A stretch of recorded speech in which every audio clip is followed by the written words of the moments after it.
Welcome to the M2I Alternative Investments Chat, where we demystify the world of alternative investments and financing for entrepreneurs and investors alike.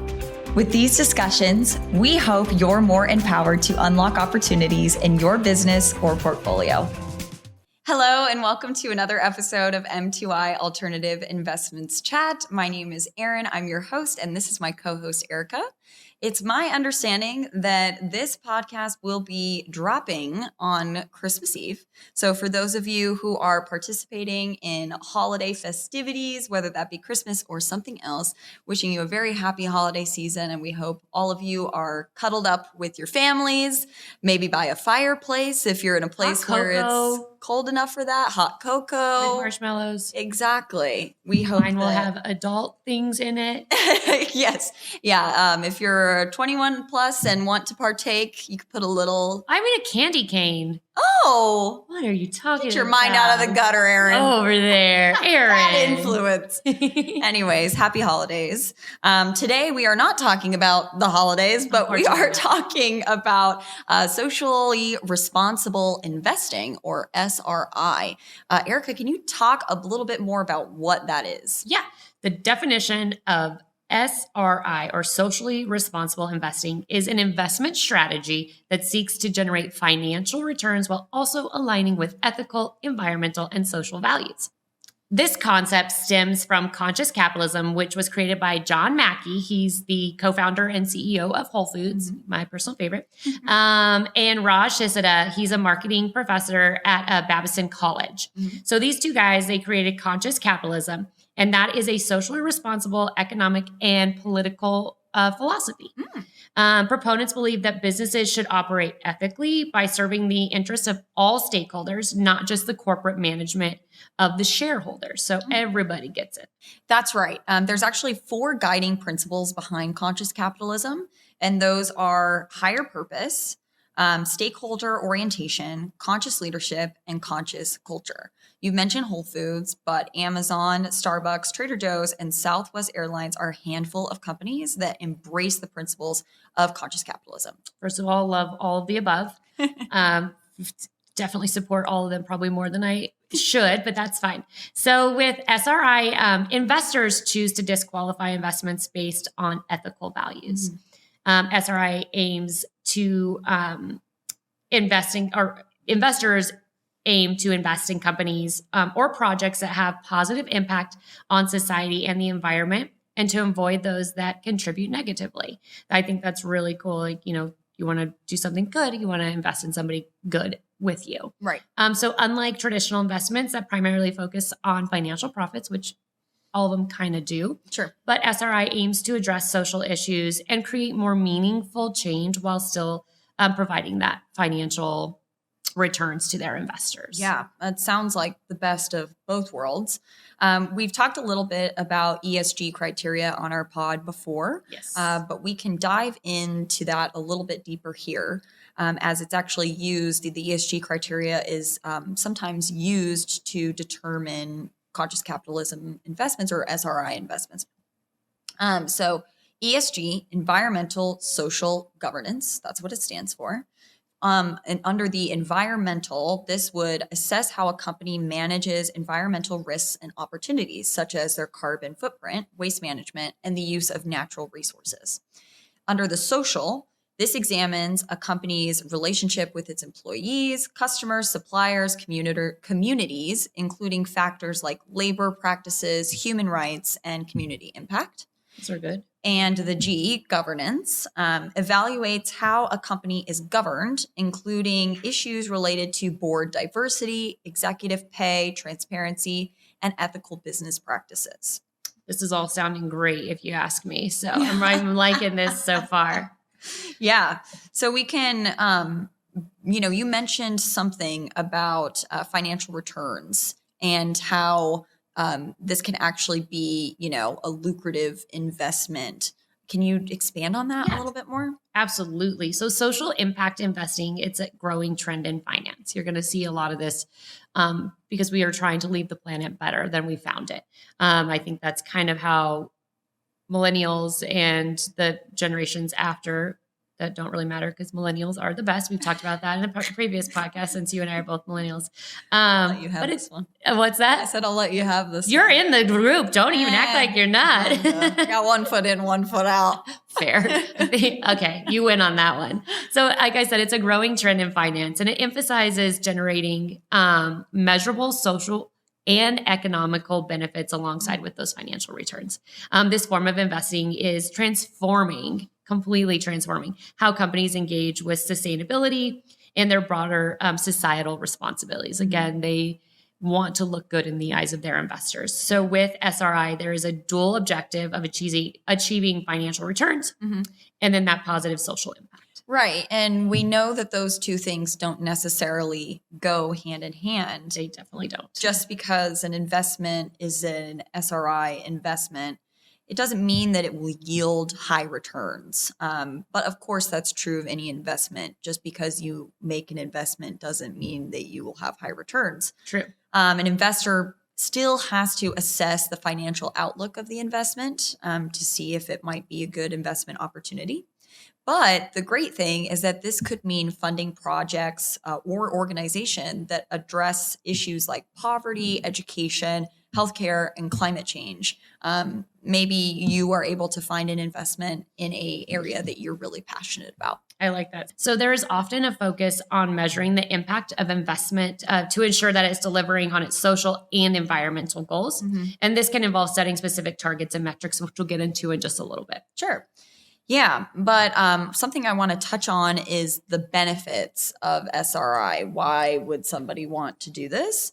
One of the benefits can be creating social change. The idea that government alone is responsible for making changes in our world around us is largely being reconsidered. I don't want to say rejected because I don't think we're fully there yet, but I think people understand or see the power that other institutions and other even businesses, right? We live in a capitalist society, can have on some of the changes that people want to see brought forth. More and more people and businesses are taking up social and environmental initiatives that could potentially make the world a better place for everybody. You're absolutely, absolutely correct. So by being a social impact investor, you have a voice. Like you mentioned, it's just not from the government. Like we have the power to make some change if we all speak up. And you can attend shareholder meetings to do so. You can vote on resolutions and advocate for the causes that you care about. Use your voice. Yeah. Plus, your investment choices can inspire others to do the same. If they're like, hey, you know what? That sounds really great. And she did it by just going to this meeting or, just voicing your opinion. Like, I want to say the same. Yeah, absolutely. And you're also putting your dollars into initiatives that can create that change. And again, because we live in America, which is capitalism, money is a huge power that can help change the world. And we also know that SRI can help balance and diversify your portfolio, just like other alternative investments can do. SRI can be less volatile than other investments potentially. And this is because they are far less reactive to the market fluctuations than other kinds of investments like stocks. Again, it's what we've talked about on this podcast 1,000 times. Alternative investments are not always directly tied to the stock market, and therefore it can help hedge against that risk if there are market fluctuations. Always good to just reinstate or, restate that over and over again. Yeah, in case you're joining us for the first time on Christmas Eve. By investing in social impact instruments or SRI, investors can maintain a diversified portfolio that not only reduces their risk, but also benefits sustainable businesses or other businesses that are trying to do some sort of social or ESG good. I love that. It sounds like a nice win-win for everybody around. Yeah. So as an investor in SRIs, it can offer a sense of moral satisfaction. SRIs allow investors to put their money into companies or into those projects that align with their personal and organizational values. I really, again, think that that's really neat. Put your money where your mouth's at. Right. Exactly. If you believe in something, do something. So investing in line with one's values can provide personal satisfaction, and peace of mind. Sure. So you're knowing that your capital is contributing to positive outcomes. Yeah, absolutely. Social impact investing is gaining momentum, and so are its returns. So the possibility to make significant money or returns on this investment, the possibility is going up. Numerous studies have looked at the performance of impact investments and found that investing in sustainability has usually met and sometimes exceeded the performance of traditional investment. So that's definitely exciting. So let's talk about some of these SRI opportunities.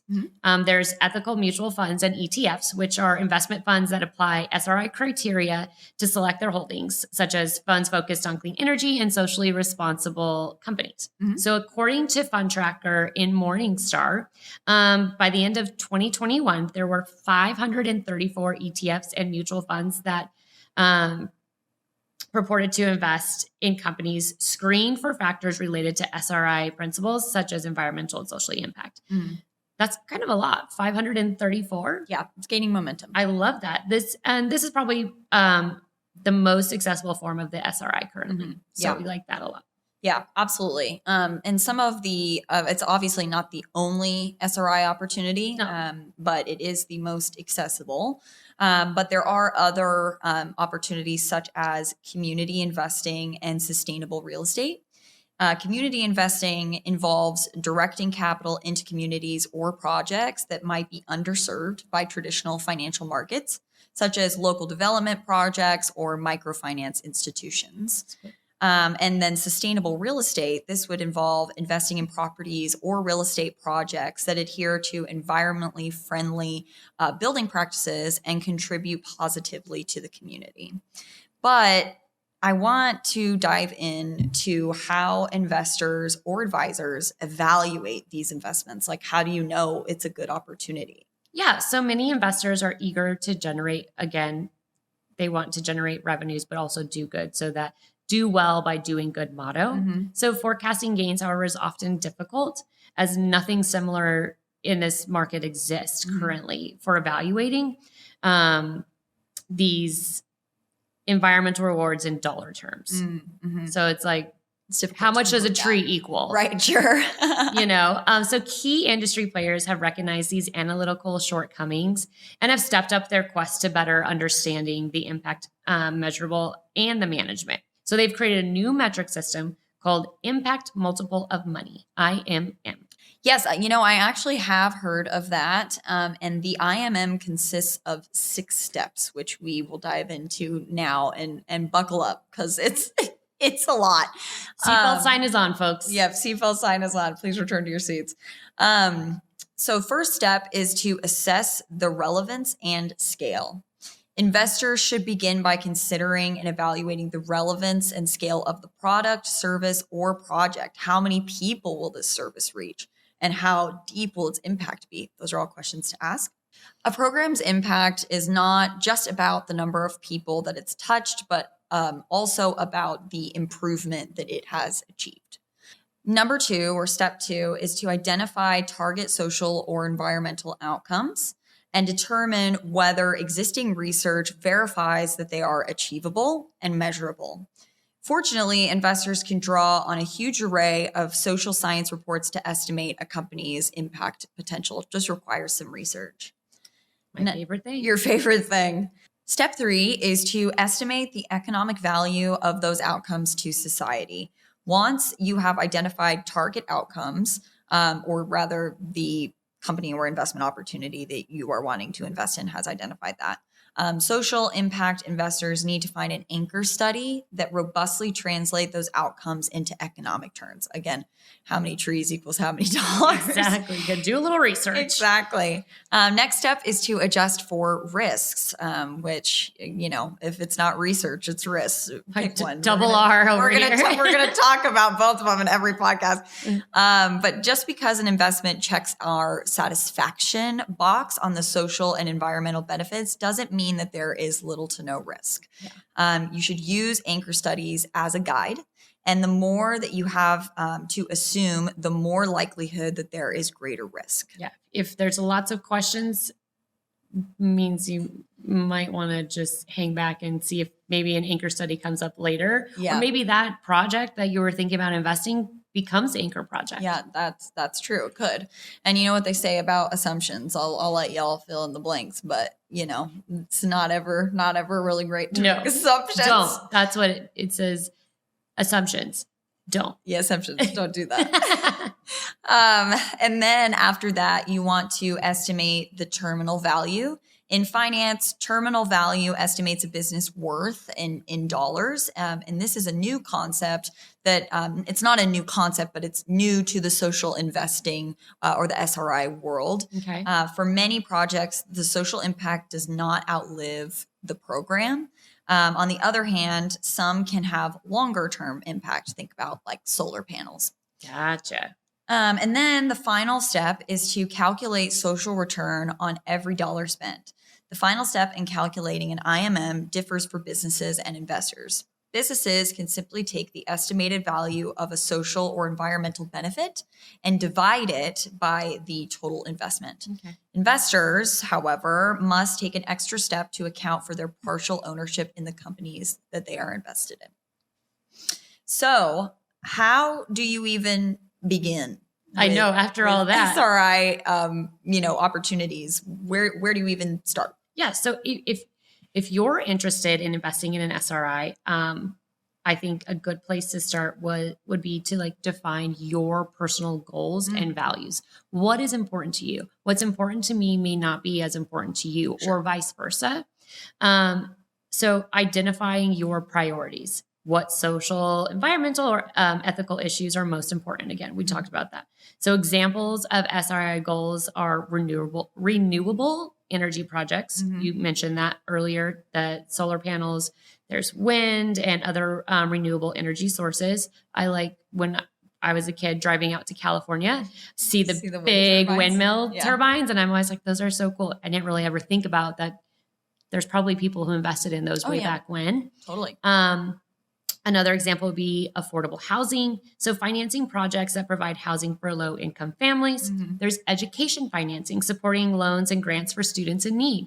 Not everybody can afford to go to college. So how can you assist? Yeah. Sustainable agriculture is another one, coming from an agricultural state of New Mexico. I like this one a lot. Also just like, the things that come from agricultural. So investing in farms and agricultural practices that promote sustainability and food security. Yeah, absolutely. Another set of goals that you would want to consider are your financial goals. Clarify your investment objectives, such as, are you wanting growth, income, capital preservation, and how do those things align with your values? Are you planning for retirement? These are all things that you should consider, not just if you are wanting to get started in SRI, but if you're wanting to get started in investing in general. Exactly. And, we always suggest to educate yourself. There's a litany of articles and information available at your fingertips. And, don't believe everything you read on the internet, but, we do have. Don't assume. Everything you read on the internet is true. We want to make sure that, there are advisors. Get yourself a wealth advisor and let them know what is important to you. You want to understand the core concepts of SRI, including ESG factors, so that it can, and you can come up with various strategies. Moving forward. Absolutely. And, you touched on this, but we always suggest to seek professional help, whether that be legal counsel or speaking with an advisor. If you prefer a DIY approach, there are more opportunities that are becoming available, such as online investment platforms or robo-advisors that offer SRI options. Platforms like Betterment, Wealthsimple, and Morguard are able to provide some SRI investment choices. So if you want to go your own way, Fleetwood Mac, you can utilize some of these platforms, or at least look into them. Okay, cool. And then you want to make sure, evaluate the investment opportunities that are actually available to you. Again, some of these might require you to be accredited, but just look into it and then review those ESG criterias. Ensure that the investment opportunity you're considering meets your ESG criteria. Right. Those could be different things. So look for your detailed reports and ratings from agencies like MSCI on ESG investigation, or it's a rating system. Yeah.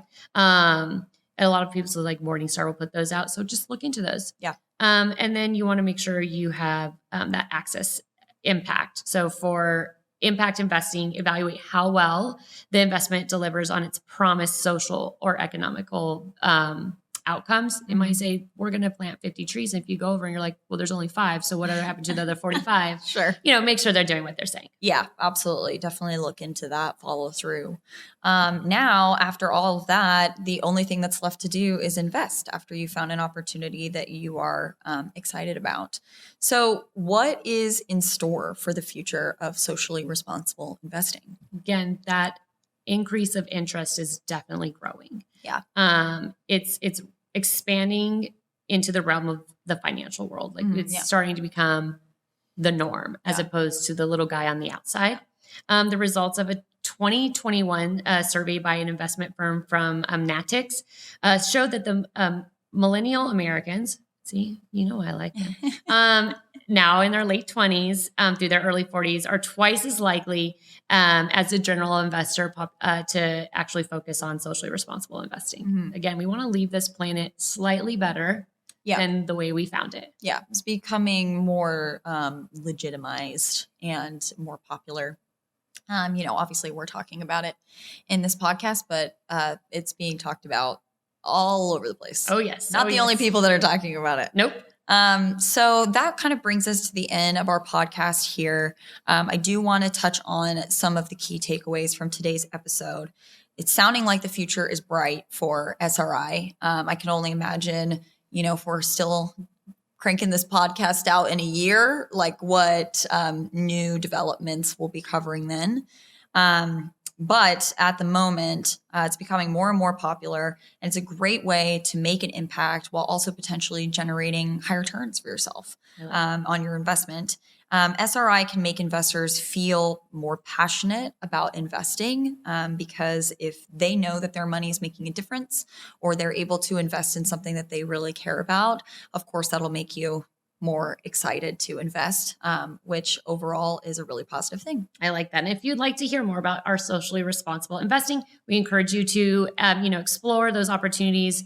Any way you'd like, do a little Google, get an advisor. The more you know, the better you're off, and just absolutely. to diversify your portfolio.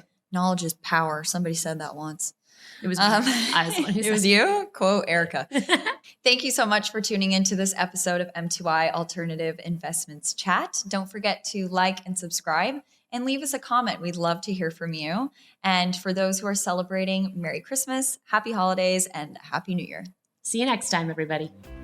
Thanks for joining us. Stay tuned for more insight on our next episode, and don't forget to subscribe to continue the journey with M2I. See you next time. Content provided in this podcast is for informational purposes only and should not be construed as professional, financial, or investment advice. This podcast should not be construed as an offer to sell or a solicitation of any offer to buy any securities. We strongly recommend that you seek advice from a qualified professional before making any financial decisions.